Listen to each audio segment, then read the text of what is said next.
All right. We're live everywhere except for Instagram, which hopefully will work in a second. So guys, if you're new to watching, welcome to a one of our Running Wild Storytellers happy hour. So this is the opportunity for Teehee and I once a month to basically imbibe, act stupid, and tell stories that we're going to pretend like they're not real, but they are. So, hey, I've actually had people reach out to me after one of these and they were like, okay, you told this story about when you first lost your virginity. Was that true? Because, oh my God. And I was just like, well, I mean, yeah. So anyway, so if we try and play it off like it's not true, that probably means that we're lying. So yeah, it means that it is actually true. It's even more true. It is exactly. It's even more true. That validates it even more when we're trying to play it off. So anyway, eventually we will also have guest people. We just invited the other acquisition editors at Running Wild Press. People tend to be a little bit nervous about the idea of telling a story off the top. But it's not actually, and it's kind of fun once you get into like the rhythm of it. Like, I think it's really, really fun. Oh, so how about first we should introduce ourselves, and then we should talk a little bit about the format, and then we can dive in, because I pulled some really fun cards. Oh, cool. Okay. So I'm Lisa Kastner. I'm the founder and executive editor of Running Wild, which consists of Running Wild Press, Rise Press, Trump Low, Loya, whatever, and Junkyard Press, and Monstrous Books. And I am here with Teehee Hazlett, and who will introduce himself. Yeah, hi everyone. I'm Teehee Hazlett. I am the acquisitions director for Rise, which is the imprint of Running Wild Press. It's focused on publishing authors and voices of people who are, from different marginalized identities. I'm currently the managing director of programs at the Center for Story-Based Strategy. I am an author. My book, Dark Corners, came out in 2019. My next book, which is going to get published through Rise, is coming out in 2026. I have people every day who are like, that I run into on the street, and they're like, hey, is your book out yet? And I'm like, no, it's coming out March of 2026. And they're like, oh. And I live in Mexico, so I'm also like, it's also getting published in the United States. So like, you're not going to see it on the shelf in Mexico. I think, well, actually they could, but we don't have to tell them. Yeah, potentially they could. Yeah, so that's us. And so we came up with this idea for a storytelling happy hour because me and Lisa, who've known each other for a long time, we could just talk for hours and tell hilarious stories and tons of stories. I also have some background of telling stories publicly, like in New York when I lived in Brooklyn. I used to do like the Moth Show. I also did some oral storytelling I also did some oral storytelling in LA and Long Beach before I moved to Mexico. So what we're going to do is we're going to imbibe some alcohol. Woo! And I pulled a couple of cards from the Moth's deck of how to tell a story, the game of storytelling, which every card has a different topic prompt. I pulled 3, so we can do any one of the 3. We can do, we'll each go in 3 rounds. But these are the first 3 that I pulled that I thought sounded interesting. Okay, cool. Let's do it. Yes. First, what are you drinking, Lisa? Oh, I am. So this is actually a mimosa. So of Trader Joe's orange juice, and I guess technically, well, it's prosecco. Nice. So, yep. How about you? What are you having? I am having gin on the rocks with Ooh. Wilder Gin, Mhm. which is from Ventura County, California. They say it's a mix of like wild botanicals in California, but with like a good refinement. It's really nice. And Mm. I've been working through the bottle for the last week or so. It's like it's Oh down to wow, here now. that's not bad. That's pretty good. Yeah, I can get Yeah. through a bottle of gin. I can get through a bottle of a Bombay Sapphire in the course of a long weekend, like Friday, Saturday, Sunday, Monday. Yeah. Hmm. But if I do that, I'm drinking from like 5 o'clock until like 10 o'clock. You know what I mean? So That's how actually I prefer to drink is just like over the course of several hours and you can have a day or so to recover. yeah. I have been getting into the habit of mixing myself a little bit of liquor on the rocks at the end of my workday as Okay. part of the like transition away from work, Hmm. which I think is nice. It feels nice. I It sounds also nice. because I'm staring at a picture of myself. I need to go to the barber. I do have a big beard, but like these two strips of gray are like really bothering me. No, no, I like it. My I'm beard also is not not your splitting. boyfriend. Huh? I'm also not your boyfriend, so it's not. It doesn't have the same gravity when I say I like it. He's also every time I'm like, oh, I have a barber's appointment. He's like, don't get rid of your beard, and I'm like, no, no, no, I'm just gonna be trimmed. Like it's just gonna be No, trimmed and more dramatic. Like, calm down. that's like every time I go to the hairdresser, my husband's like, just a trim. And I'm like, dude, like there comes a point. There comes a point where it's just not manageable. Like my hair was literally down to my tushy. And I'm like, I just Yeah. can't. Like you can't eat, you can't move because it's just like Eating with a big beard, like everything gets in the beard, and then you have to like I feel like I have to like shower after every meal, and then it's like, no, yeah, I have to go to the barber. Yeah, yeah. No, yeah, I feel that totally. Mhm. that's really gross. All right. So right as we were going online, I pulled 3 cards that I'm really excited about. And this is the order I pulled them to. So the first one is camp. So stories Okay. about going camping, stories about summer camp, maybe just the wilderness in general. Mhm. The next one I pulled that I thought was interesting was deadlines, stories of trying to make a deadline. Mhm.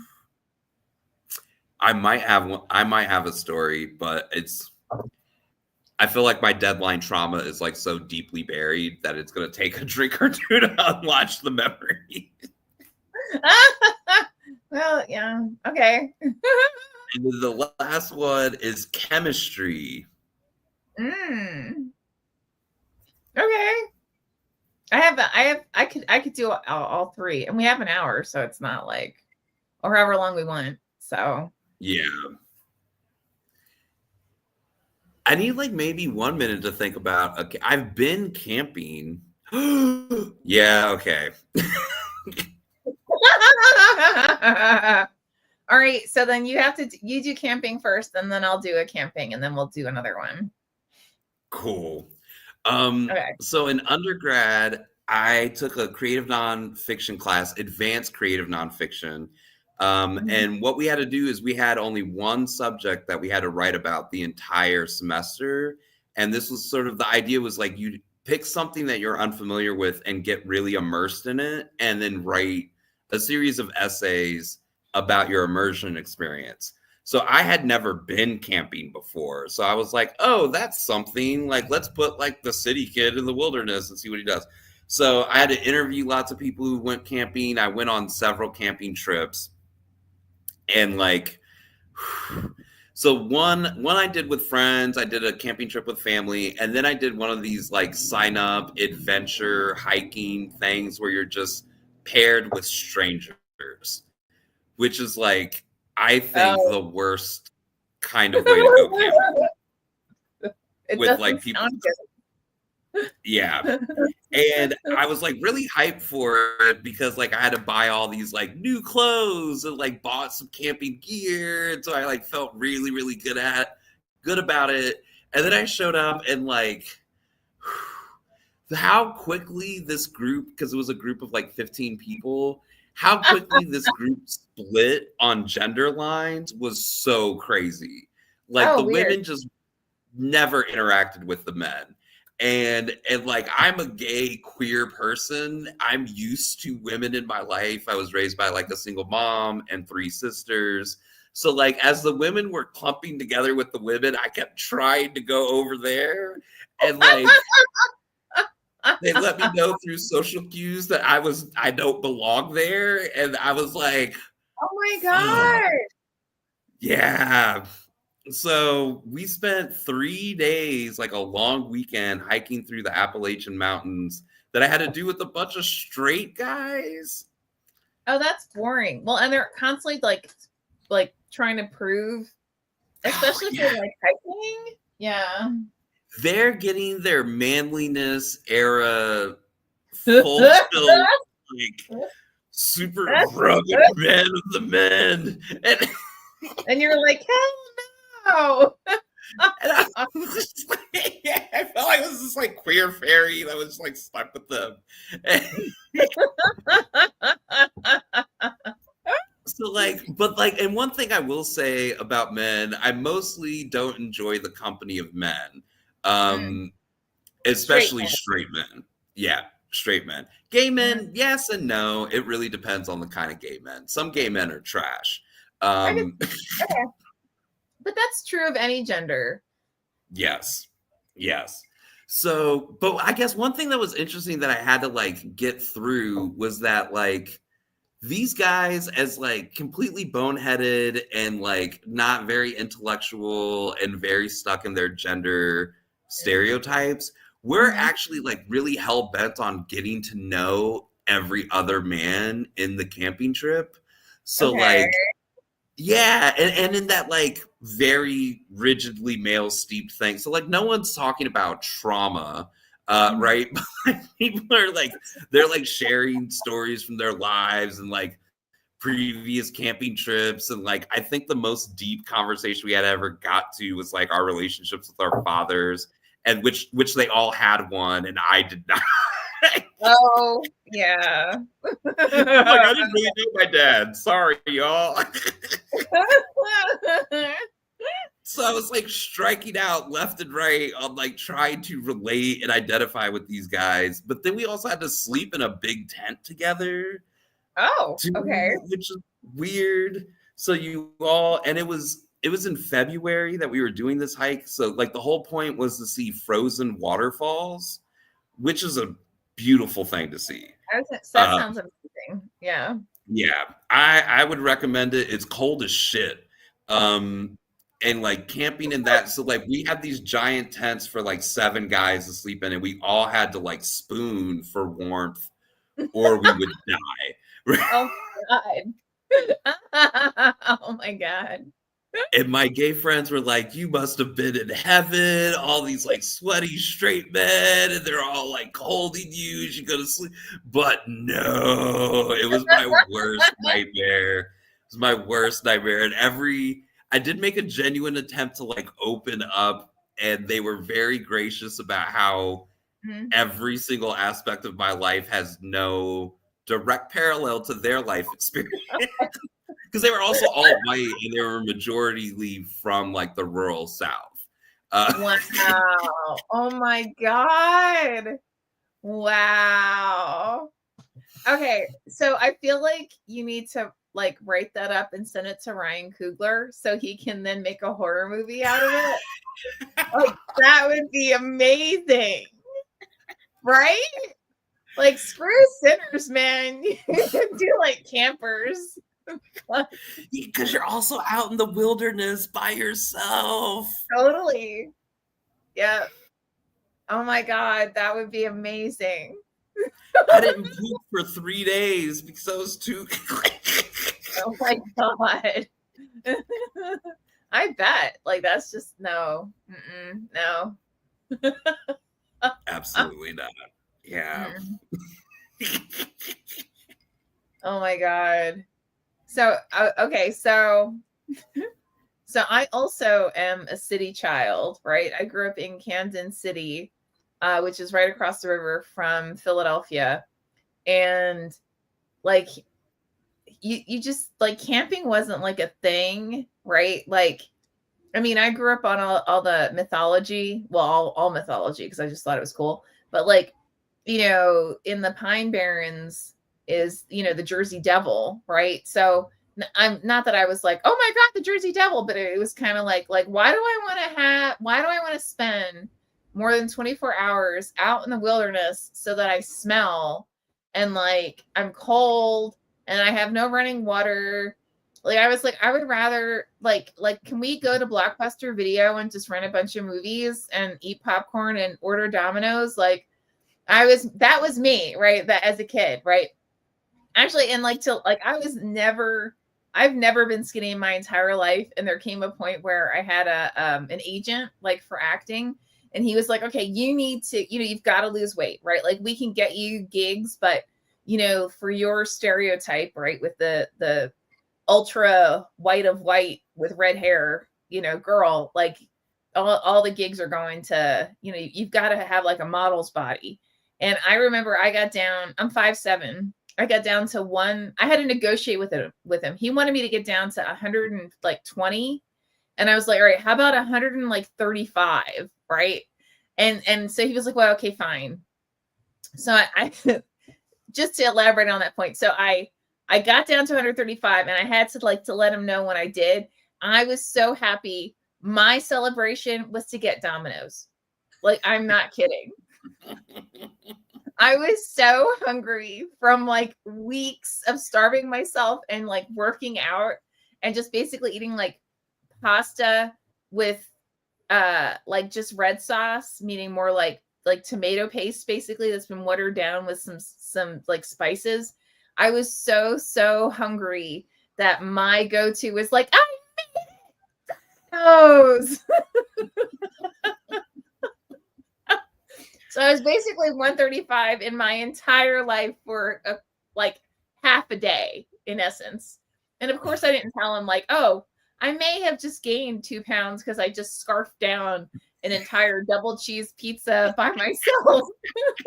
Like, clearly I did not share that information with him. But anyway, so I was, all 100% like city kid.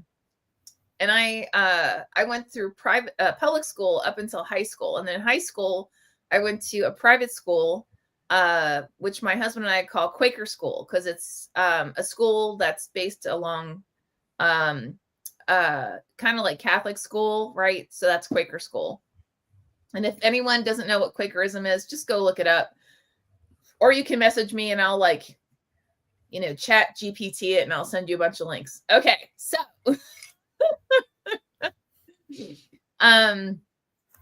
part of that, they had this thing called intensive learning. And intensive learning was, I think it was 6 or 9 weeks every year for each grade.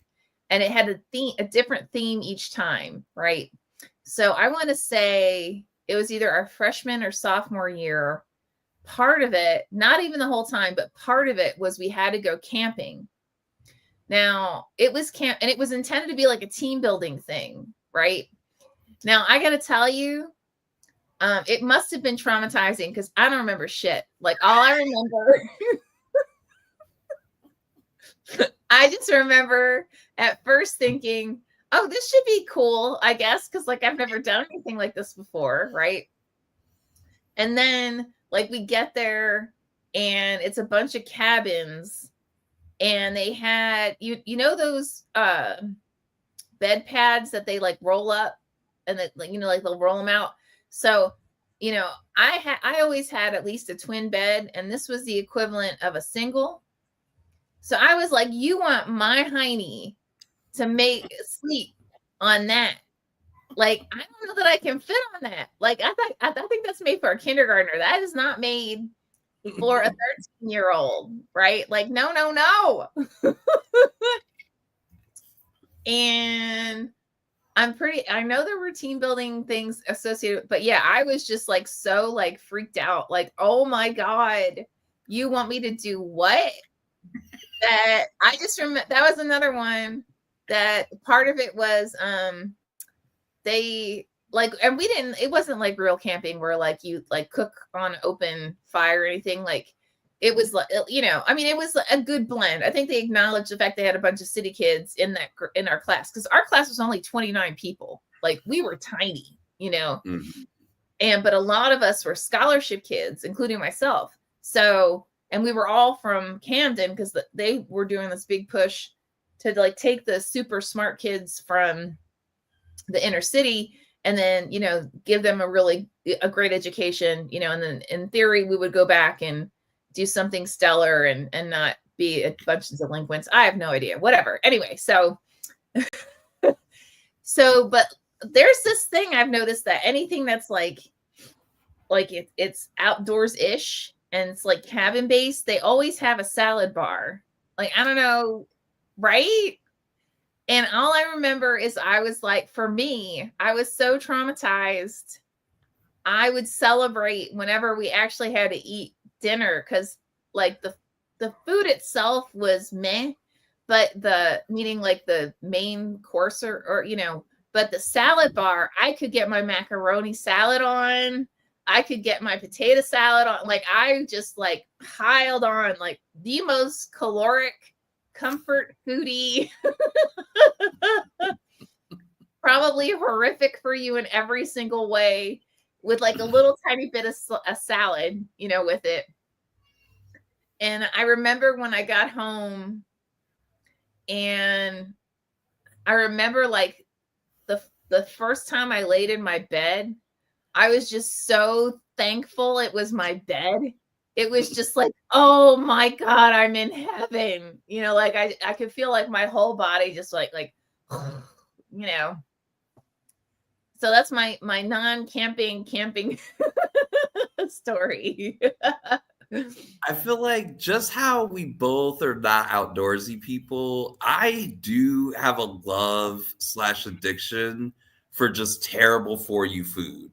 Like I don't know how to quit.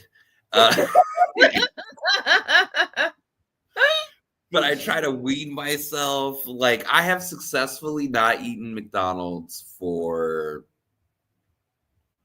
2 weeks. Oh, wow. Okay. Yeah. I was on like a good 2-month stint and then I broke it. So when I was a kid, I couldn't not eat. Well, so McDonald's, it was for, I want to say the fries and the breakfast food, but Burger King was for the burgers and the onion rings. Like, yeah. And then Taco Bell. So one of my best friends growing up, she was Filipino. And so her family always had a crock pot of sticky rice. So we would go on the cheap and go to Taco Bell and get like a quesadilla or like, a bunch, and we'd share it. And then we'd have this big stack of sticky rice on the side, which was like perfect, right? Mm-hmm. And then like, a bunch of salsa and stuff. Now, mind you, now I haven't had McDonald's and I can't even tell you how long. I haven't had Burger King and I can't tell you how long. And I actually like hiking. But again, I like hiking knowing that I am going to come back to my home or some place that has a reasonable sleeping space. And I enjoy nature. Like I love all that, but just don't ask my hiney to like go in some tent because I'm not going to sleep. B, I'm probably going to be really annoying because I'm going to be like, I can't poop here. Like I cannot use the facilities that do not exist. I am not Bambi. Right? Yeah. Like yeah. I'm not Bambi. I'm not a bear. I'm not a werewolf. I'm not a wolf. I'm not a squirrel. My tushy is not going here. This is not happening. I can pee in the woods, but I really draw the line at pooping in the woods. I have not done it. And at this ripe old age of 41, I will not do it. Well, again, unless I absolutely have to, but it's almost like your body goes, oh, hell no. And like, Yeah. even if you tried, nope. Yeah. You're just not going to be comfortable enough to do it. Nope. Yeah. Nope. Jeez. So, I feel so there might be, maybe we can impromptu also have a prompt though, just about junk food. Because like Okay. I grew up on junk food. My mom was a single mom. She worked a lot. So like the most cooking we had was like Hamburger Helper. I remember Hamburger Helper. I love Hamburger Helper. It's so bad for you, It but is god damn it, awful. it's delicious. I taught myself how to cook, basically trying to recreate a healthy version of Hamburger Helper, which Oh, I okay. guess is Italian food. Like I didn't know that. I don't know. So I love it all. The fast food, the frozen food, the box instant dinners, like So, and Mexico has all of it, but Mexico also just has like fresher food. Like the farm to table distance in Mexico is like much shorter than the United States. We don't have the same kind of like massive, industrial agriculture. So it's like I feel bad eating junk food because I know that there's cheaper, healthier options available to me literally down the street. got it. But when I miss America, like every time I miss the United States is actually when I end up eating McDonald's. Is like I think I miss the US. It's the most quintessential US thing is to eat some McDonald's food.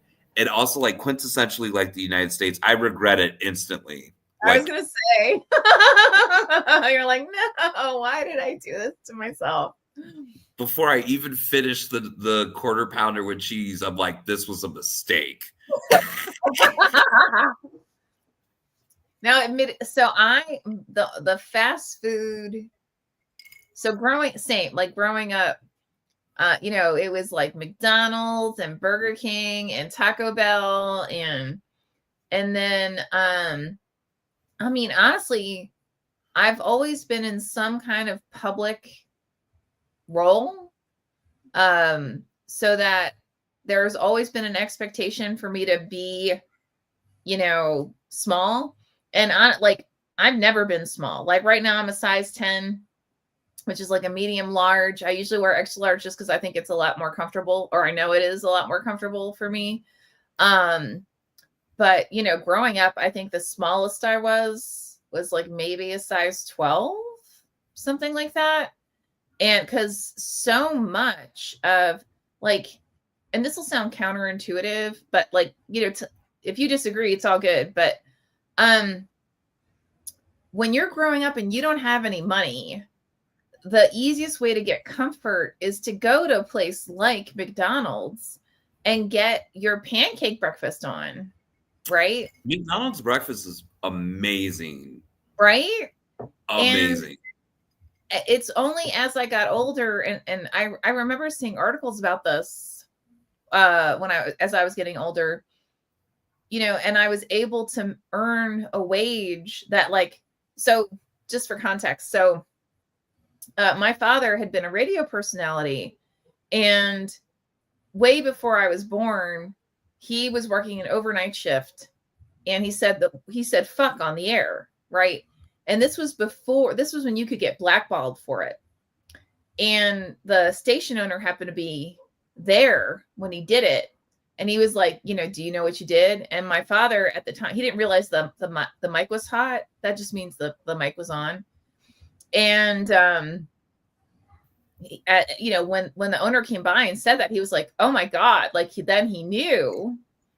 And he immediately, he was taken off the air. And then he started, we did stuff like, to make ends meet, deliver newspapers, right? He said the best paying job he ever had was to actually sell the Courier Post, like be one of the call guys. I'm going to tell you right now, I can tell you why my father was so successful at that, because that man had a sexy voice, and and we knew his voice from working the overnight shifts, because he would work big band, jazz, and classical. So like I would, as I got older, like I was in my teens, I'd have friends like teens and 20s who were like, "Oh my God, your dad sounds so familiar. Oh my God, I just fill in the expletive to him." And I'm like, I don't need to know that. You don't have to tell me. Right? Like this is not a necessity, right? So, but you know, because he basically got blackballed from standard stations, he's then ironically was working for like college radio. And college radio is where you get your classical on the East Coast. It's where you get your big band now. It's where you get your jazz, right? It's not a nonprofit. They're all nonprofits. So he always made like nothing, right? Mm-hmm. So, you know, as I got older and I was able to get jobs that paid well, I didn't have to go to McDonald's anymore, right? Like I didn't have to go to Taco Bell. I could go like to decent places to eat, and I could afford fresh vegetables. So, you know, that for me changed the whole, you know, the whole spectrum. Mm-hmm. That said, I mean, I'm 53 years old. And honestly, I love it when I say that and I'm like at a conference or I'm at a speaking gig and there's always like half the room are like, "What?" And I'm like, "I love you. If you want to think I'm in my 20s, you can stay. If you right?" So, but you know, like I've never been tiny. Like I've never ever in my entire life. I've always been curvy. And I actually at one point I had gone to a dietitian to lose weight, and she was like, "Lisa, you're just not shaped. Like I have wide hips. Like I literally have wide hips, like the bones. Mm-hmm. Like I am not built to be little." So, you know, even though I like, you know, I've lost a lot of weight, like I could never be what back in the day when I grew up, you know, it was like if you weren't a size 2 or 4, then you were considered an elephant, right? Mm-hmm. And junk food feeds that, right? If that makes sense. So Yeah, I feel the same. Like my bone structure is such that when I do lose weight and get skinny, it looks weird. Like yes. I don't look good skinny because I'm not like my frame was not built for me to be skinny. Yes. And 'cause I have really broad shoulders, I have a very broad chest, right? Mhm. And it's like be, it's weird. It's the last time I was super skinny, which I consider under 200 pounds. I'm 5'11". I was Mhm. in New York City at the time and I was so poor I couldn't afford to eat, and that's why I got really skinny. And I looked like the 6-year-old drawing of a person, right? Yeah. No. Like a So kid who doesn't understand human proportions yet, trying to draw a person. I was like, this is good. I was in my like, I want to say in my early 30s, and I like for a while the most effective way I had to lose weight was to go on Weight Watchers, right? And I would get it down to like okay, breakfast is just a little bit of oatmeal and maybe some fruit, and then lunch is just like a salad with no dressing and just, you know, like grilled chicken, and then dinner is some also kind of, you know, so it ends up being clocking in between 600 and 800 calories basically, right? I got so thin.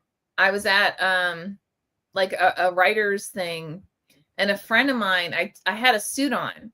I turned sideways. So cuz like up front, I'm still like, you know, and I turned sideways and a friend of mine went, "Oh my God, you just disappeared." Like she said it like that. And the whole room turned and stared at her like, "What the fuck is she talking about?" And she's like, "Oh my God, I'm so sorry." And then like later on, she's like, "Lisa, for real, like sideways, you look like there's not like that's you, right?" And but you know, front way is you look like you always have, and that's that. For me, that was just confirmation. Like, look, this is just how my body is, and if you don't like it, you can suck it. Like, I don't care. Exactly.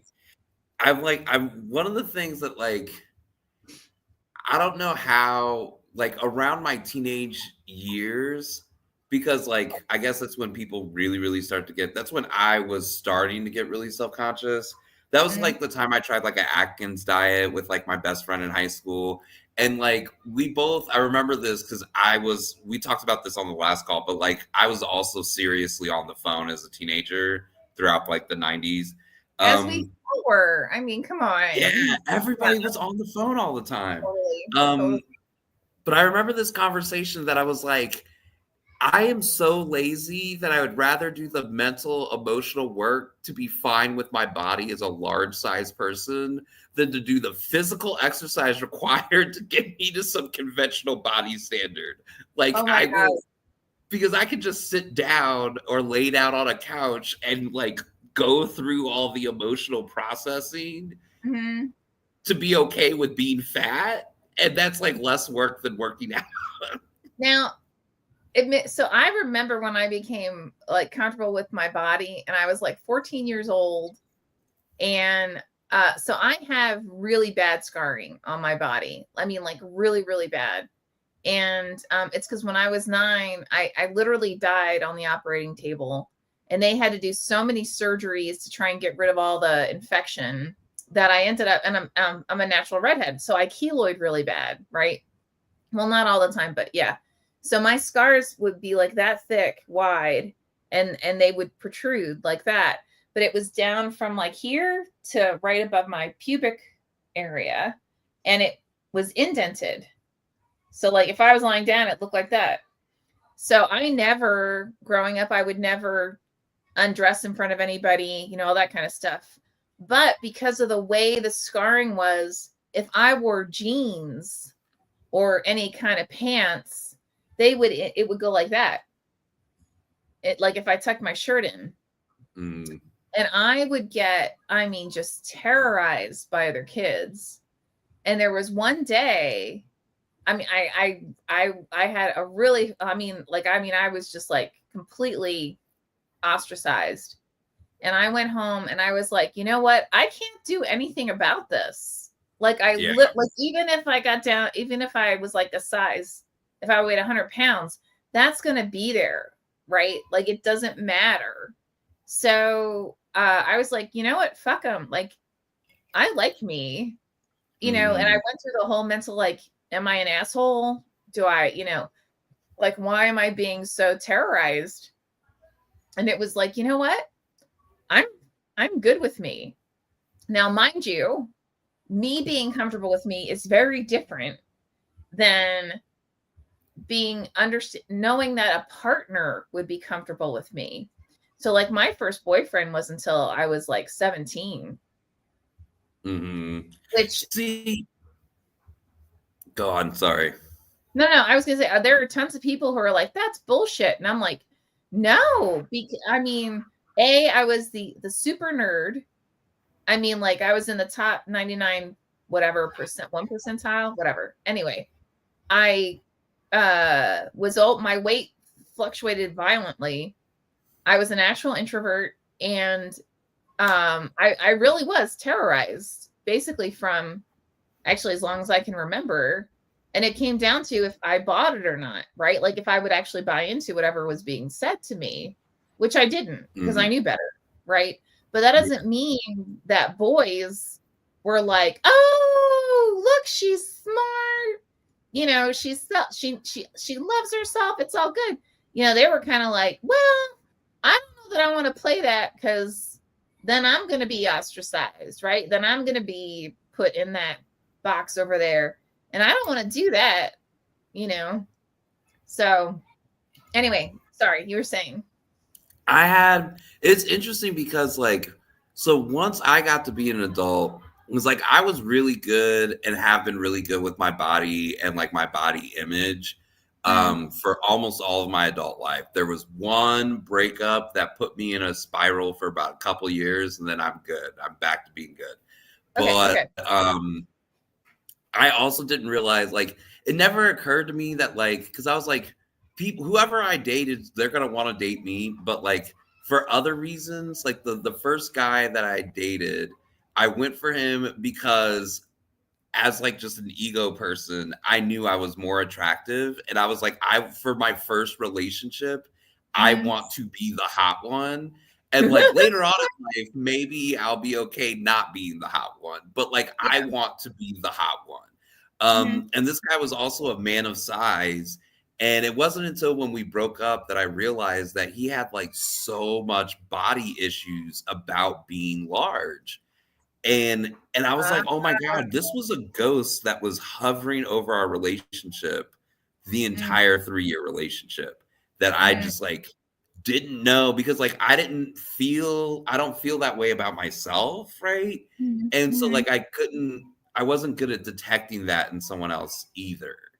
I can see that. Um That makes sense. yeah, it was really like mind blowing. I do still tend to date people who are like larger, like, you know, and because like my boyfriend now is actually smaller than me, but I would not consider him like a skinny person. Like he's quite like stocky and muscular, but I wouldn't consider him fat either. But Yeah. like I haven't dated skinny for most of my life except for like one time. Mm-hmm. Um because I always also had this thought that like skinny people aren't into big people. And like as I got older, I'm like, that's not true. Like Mm-hmm. Everyone's got their thing. Yeah. yeah, everybody's got their thing. I did Mm-hmm. date one skinny guy though for like 2 months in New York. And I just did not like cuddling with him because he was skinny and his bones were sharp. And it was like it was uncomfortable to hold him. Mm-hmm. And I was like, No, I don't want to do this anymore. honestly, like I see most. So I was so proud of entertainment for a long time because so many stars were actually like they had bodies, right? And now it seems like we're getting back to the whole like super skinny thing. And all I think, like, I don't think, oh, she's so pretty or oh, he's so cute. I'm like, I want to give you a Big Mac. Like, you don't, I know you're starving. I know this is not comfortable. Like, can you at least get back to like normal? Because this is not healthy, you know? Yeah, and then for the men, they're so like cut muscle wise, which one, all those muscles are cosmetic, right? Like Mm. you can have a six pack and you still not can't lift a sofa, right? I can pick up a sofa, and I don't have a six pack, but A lot like, of it's technique, just saying. But yeah. yeah, yeah, Mhm. like you don't need abs for that at all because like a lot of your strength really can come from like your legs, and I have really strong legs. You shouldn't be using your back for all that crap anyway. But the way Right, that the sure. Hollywood leading male looks like one, Mhm. none of those all those muscles are cosmetic and they don't have any real feature other than to signal you're hot. Mhm. And two, only the most disordered people can keep up that physique, right? And The they amount of not being able to eat anything, but then like 8 hours a day in the gym, like that's a job. That is, Mhm. how do you do your other job if you're in the gym all the time? Like I started using the word disordered. To me, Yeah. it No, it feels is. disordered. It's interesting. Like, I remember back in the day, it was at least when I would go to the doctor, it was all about, the numbers on the scale. And I notice now when if I have to get weighed somewhere, they're like, well, technically speaking, you're slightly overweight, but right, like at least um at least the medical industry is getting smarter about it, but I still really wish they would change what is considered a healthy range, because it's just not accurate anymore. Like, Yeah. most people I see on the street are at least 250, 300. I mean, Hmm. seriously. And I'm not I saying mean, that's healthy, but you don't can be don't quite healthy and fat at the same time. that's where I'm going, right? Like, don't piss on somebody because and they work out regularly and they're quite healthy, and they're like, let's say they're 5'10" and weigh 210. you know what? That's not bad, especially for a guy. That's actually decent, right? For a girl, I mean, seriously, why are we making this all about a number on a scale? Excuse me, why are we not looking at the holistic person? And why are we basing so much on that number? I mean, we're basing entire identities on this, and that's just horrid. It's wild. The last doctor who told me, this was in Long Beach. So, and this is actually right before the pandemic. You remember me and you went down to San Diego to visit Sarah? We both got sick. I totally believe we had COVID. Oh, we both got real. Well, we had a lot of wine, but yes, yeah, I could see that. yeah. Okay. But I had this like persistent cough that I like could not shake. So I go to urgent care. They run a bunch of tests. They're like, it's a virus, but it's inconclusive. We don't know what it is. So that's also why I'm thinking like, that was probably COVID. And the doctor was like, well, looking at you and everything. And he was like, yeah, you're about 25 to 30 pounds overweight. Every other metric about you is incredibly healthy. Like your blood work looks healthy. Like aside from the fact that you're sick now, but he was like, but you're pretty healthy, which is really weird for somebody who's like 25 pounds overweight. And I was like, and I told the doctor, I was like, that's not an anomaly. A lot of people are very healthy and 25 pounds overweight. Yeah. Agree. Yeah, they just need to reassess how this is all analyzed and then present visual images or images of individuals who are healthy in our society so that they are not so ostracized. Like it's not considered an anomaly, it's actually accepted as the norm, you know. Yeah. Yeah. And we're talking about health as we're drinking, as I already refilled this. I had orange juice in it. Ice is water. Ice is water. I'm all like, maybe I'll go get a beer and do like a Mercado, or a what is it? A Michelado. Michelada, yeah. I still haven't had one of those ever in life. My favorite's with tomato juice, but I can do orange juice. That works. And so those who don't know, a Michelado is it's like part beer, part some kind of fruit juice or some kind of juice. So you may sing it. Actually, in LA, there's like ones with mango juice, orange juice, tomato juice, but tomato juice is definitely my favorite. But there's a whole documentary on Mexican Netflix about different micheladas in Mexico, because like also down here, it's like it's part fruit juice, it's part beer, but you can also throw fruit or other toppings on it. So then it becomes this like beer soup food dish that like looks really delicious. It does. It sounds amazing. It does. I was like, oh, I can eat a meal on top of my beer? Like hey. That's worth looking into. Oh no. I broke the shit. You'll have to drink it. How do I get the rest of the gin out? Here we go. Ha ha ha. Oh, got it. Okay. So okay, we only have, oh my God, we only have 12 minutes left. All right. Do we want to do another one or no?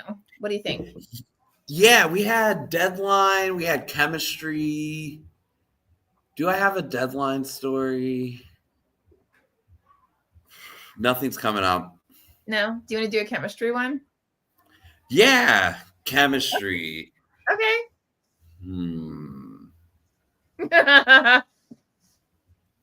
Because like I already told one story about how I was on a really, really good first date on here. I remember that story. I remember telling it, so I don't want to tell it again.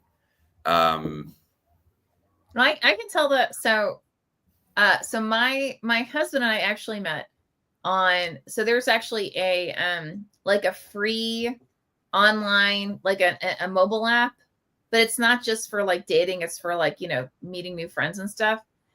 And he kept popping up and I was just like, who's in Philly that, I may want to hang out with. And he kept popping up in my feed, but it was like, oh, he's also into like, possibly dating. And I was like, okay, look, I just dated like 24 men and you all just annoy the piss out of me at this point.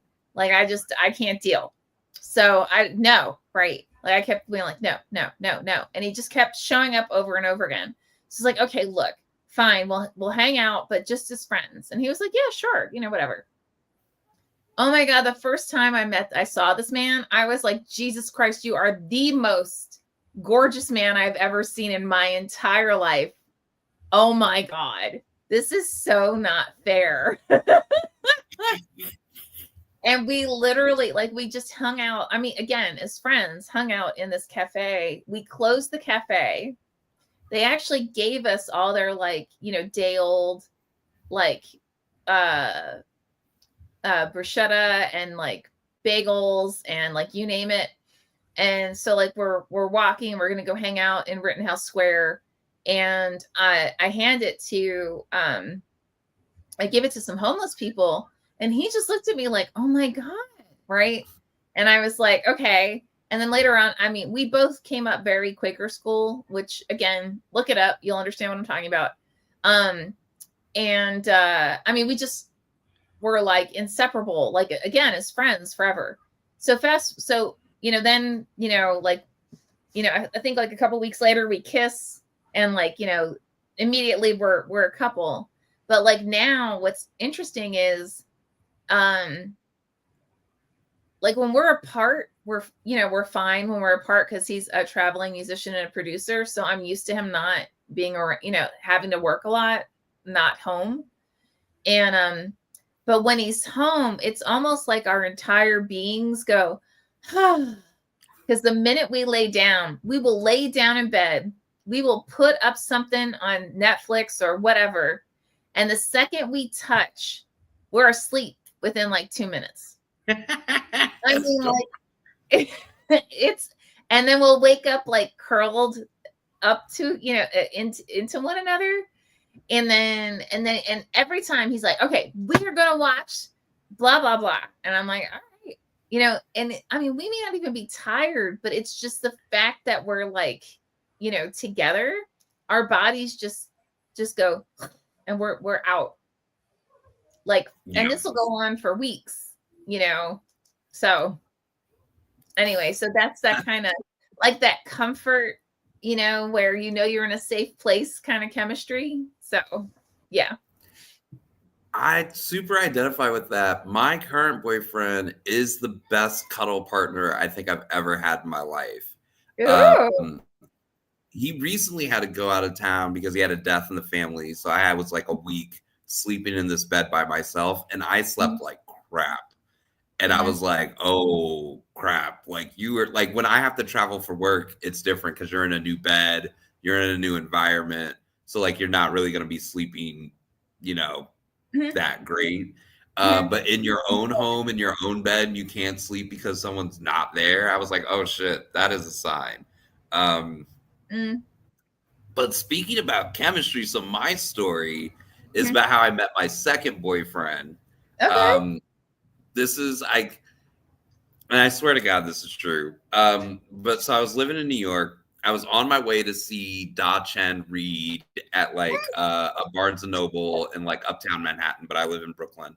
So I'm at the Myrtle Avenue stop for the JMZ, and oh yeah, I'm at the JMZ stop. I'm waiting for the train to come, and there's this guy on the platform, and he's really cute. He's like really, really cute. He's got this super wide frame, so like he immediately looks like he's a football player. And he also, like, something about his eyes looked like they were like drawn by like Disney animators. He had like Aladdin's eye shape, right? And I was just like, that's a really cute guy. Like, and then I'm like, holy shit, he's looking at me. He saw I was looking at him, and I'm like, quick, act normal. And I'm like, you don't know how to act normal. But and I'm like, is he looking? He's looking, yeah. And then I'm like, oh my God, he's smiling at me. I think he's smiling at me. Like, try to casually look the other direction and make sure he's not looking at someone behind you. And that way, and I'm like, oh, there's no one behind me. Like he's looking and smiling at me, and I'm like, okay. And then I'm like, obviously we're into each other, and obviously he's gay because this is not how straight men behave. Yeah. So I was like, I should do something. I should go talk to him. Like, I don't know. And then it was like, shut up, Teehee, and just do it. So then I walk up to him and I'm like, hey. And he was like, hi. And I was like, I had nothing. I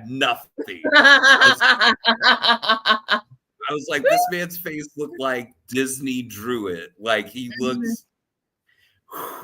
And so then the first thing that came out of my mouth was like, do you know when the train's coming? And he's like, I think any minute now. And I was like, great. And then like walk away. Oh my God. And I'm like kicking myself. I'm like, what the fuck? What the actual fuck? Like, you're smoother than this. Like, you know this about yourself. So then the train comes, and I was like, at that point, I had given up. Mm-hmm. The train comes, I'm like, fuck it. I have somewhere to be. Next time I'm not going to ruin it. So I get on the train. He gets on the train. A couple stops go by, and he's not getting off the train. And I'm like, oh, we're both going into Manhattan. And he's continuing to like smile at me. And like make sure he's in my eye line. And so I'm kind of like smiling back. And then because he has a backpack, he like moves the backpack to one shoulder and he gets something out and he's kind of like blocking himself. And I remember thinking, this is to give to me. And so I get to the stop in Manhattan where I have to change trains. So I get off. He like rushes and pushes past people to jump off the train with me and hands me the sheet of paper, and it's his name and his phone number. But then he has to jump back on the train because that's not where he was trying. Oh, yeah. And he went off in his direction and I went off in mine. And that's how I met my second boyfriend. We only lasted 3 years. That's impressive. 3 years is solid. I'm just saying. Yeah. Yeah. I hope he's doing great. For all I know, he's still in New York. It was like, for me, the breakup was not bad. It was like I could not financially support the both of us, but he did not want to work or go to school. And I was like, you have to do one or the other because I can't carry us both. Yeah. And he didn't. And I was like, I literally can't afford to be with you. Aw, that sucks. Best of luck to him. The ironic thing is I can totally afford him now. Hello. I love it. Oh my God. That's you live and you learn. Totally. Wow. Oh my God. We only have like 2 minutes. I don't know, whatever, something like that. This has been an absolute, I mean, we always have a blast, but this has been an absolute blast. So. Yeah. We have so many cards left. It's going to take probably 2 years for us to get through this moth deck because it's like 2 playing cards. Huh? Yeah. When we do, we have so much good material though to come up with our own prompts. Oh, yeah, totally. Mm-hmm. Absolutely. Yeah.